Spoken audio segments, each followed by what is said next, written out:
Hello，大家好。今日想為你介紹嘅係一個自製檸檬蜜。咁呢個檸檬蜜呢，係一個止咳嘅小偏方嚟嘅。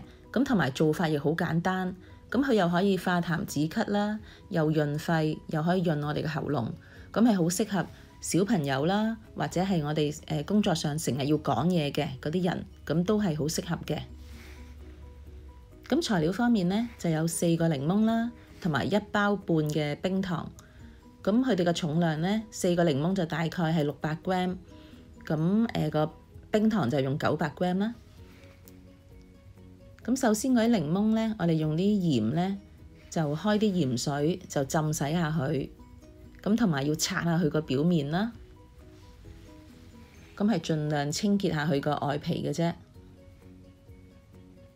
咁而檸檬呢，係喺中醫方面都認為佢係有好多醫藥嘅作用嘅，例如佢又可以止咳啦、化痰啦、又開胃啦、又健脾。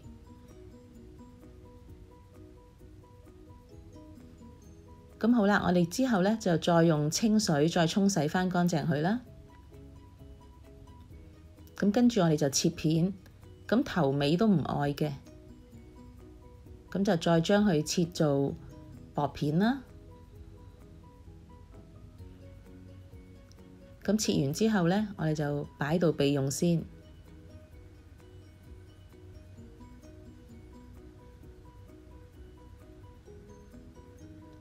咁冰糖呢，有1包半，係900 gram。咁我哋就用啲清水沖一沖洗下佢啦。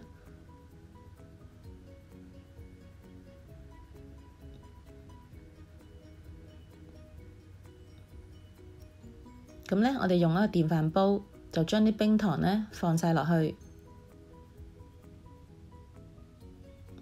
跟住呢，就再將啲檸檬放埋上去啦。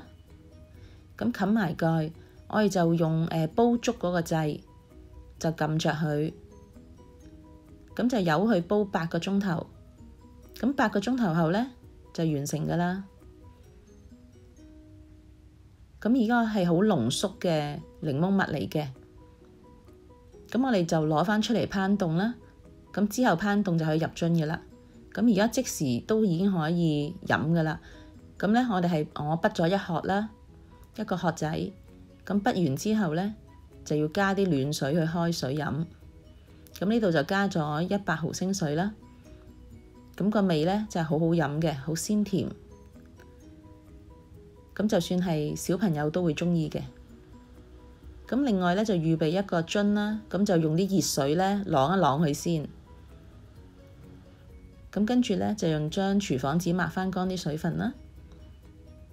咁到嗰啲檸檬蜜烹凍咗一陣呢，我哋就可以將佢入落樽嘅啦。咁呢，佢已經可以做到1樽差唔多大嘅嗰啲柚子蜜嗰啲樽咁大樽嘅啦。咁我哋將佢再烹凍啲呢，就可以放落雪櫃0至4度嗰個位置啦。咁你就可以 keep 好耐嘅啦。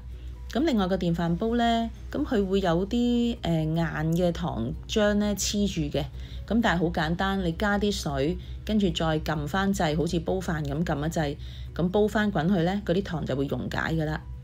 咁如果鍾意我條片嘅，就 like、share 同埋 subscribe 我 channel 啦。咁同埋喺我片下面呢，都有紅色訂閱嗰個位置嘅，咁你撳埋隔離個鐘仔呢，選擇全部，咁啊訂閱成功㗎啦。咁同埋費用係全免嘅。鍾意我條片嘅，仲可以 like 埋佢添。咁我哋下次再見啦，拜拜。